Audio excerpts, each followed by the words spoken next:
At the beginning of the 118th Congress, this committee took the important step of creating a new subcommittee to focus on implementing the recommendations of the bipartisan Select Committee on Modernization. Instead of letting the committee's recommendations gather dust on the shelf, we wanted to bring good ideas to life, and the Modernization Subcommittee is our vehicle for doing just that. I want to recognize Chairwoman Bice and Ranking Member Kilmer's leadership on these issues. Much of the work that the subcommittee does to make Congress a more efficient, more effective institution sometimes flies under the radar. The work is focused on improving and modernizing the way we work, which in turn helps the American people, and it makes a huge difference. All committees now have access to an e-discovery platform, which strengthens our ability to conduct effective oversight of the executive branch, one of our most important responsibilities here in Congress. The House now has its first collaborative workspace for staff on the 4th floor of the Cannon Building.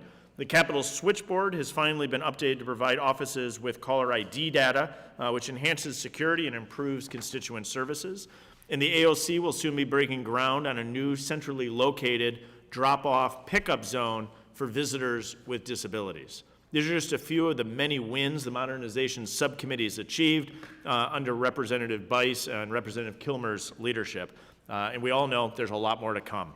I also want to thank Ranking Member Morelli, Mr. Carey, and for all the work they've done to help make the Modernization Subcommittee a success. We designed the subcommittee to be uniquely bipartisan, with 2 members from each side of the aisle to encourage productive dialogue, and because achieving sustainable institutional change requires buy-in from all sides working together on behalf of the American people.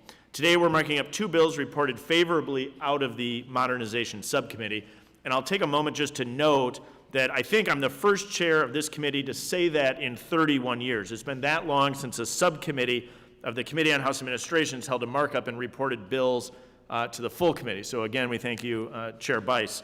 Both bills will improve the way the Congressional Research Service works on behalf of Congress to better serve the American people. One eliminates the Constitution annotated print requirement and moves it to a digital-only format. The other strengthens CRS's access to data and information so that the agency can better support Congress in all its functions. Both of these bills represent what modernization is all about. CRS needs to work in a way that reflects how Congress works. We're also taking up a committee resolution to authorize co-sponsored constituent services events. This is another important measure that the Modernization Subcommittee has been working hard on for several months. Thanks to the ongoing collaboration with the Ethics Committee, members' offices will now have more flexibility to co-sponsor constituent services events with qualified outside groups. For example, it'll make it easier for my office to meet with veterans in our district at the local VFW to assist them with casework inquiries. This change gives us more freedom to provide services and resources to our constituents, which is what we're here to do. These bipartisan measures are a big step forward for modernizing Congress. I look forward to seeing all of these pass in today's markup, and I'll now recognize the ranking member, Mr. Morelli, for 5 minutes for the purpose of offering an opening statement.